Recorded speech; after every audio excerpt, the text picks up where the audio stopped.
you have got a couple of different pedal harps, right? So maybe you could tell us about the different instruments that you have, and why do you have more than one? What do you get from the different instruments? Well, I've always loved old harps, and I will say that 20, 25 years ago, where I was coming up, it wasn't that unusual for young pedal harpists to be playing on older instruments.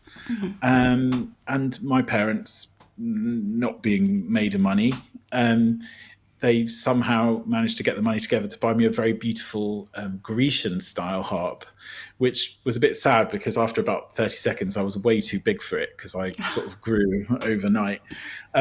It wasn't sad because it was a really beautiful harp.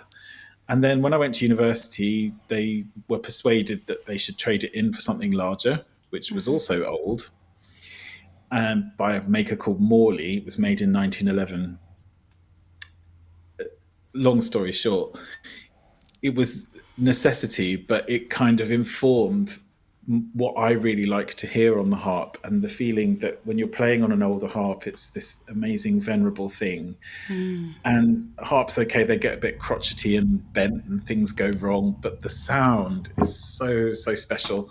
And for me, I just feel really connected to that intimate sound. So at the moment, I have three harps. I have a Pilgrim Classic that I love.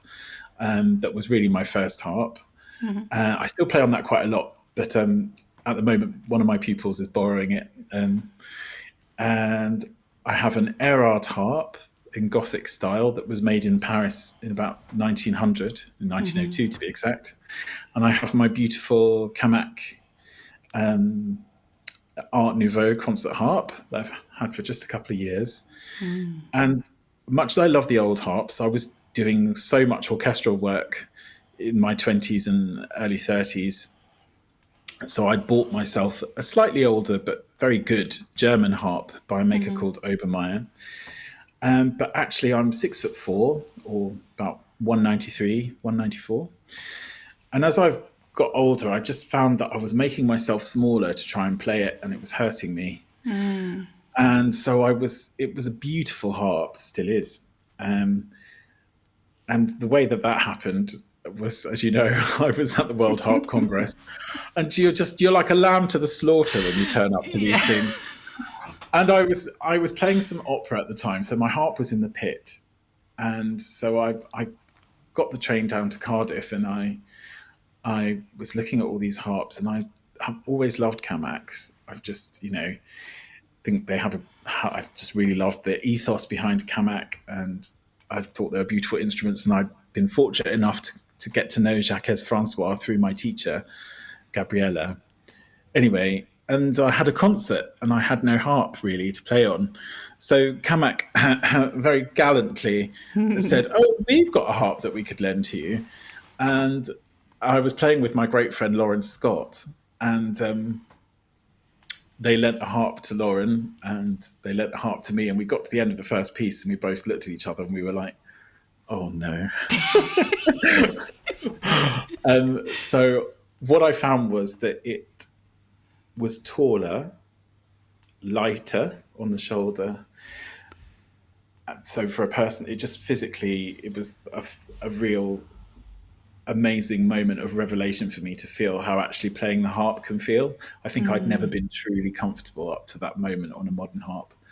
And also, Camac are very inspired by the work of Erard. So for me, it was like the nearest I could get to playing an old harp, but playing a modern harp. And so it does everything that a modern harp should. It looks loud. It is loud. It's big. It's very mellow.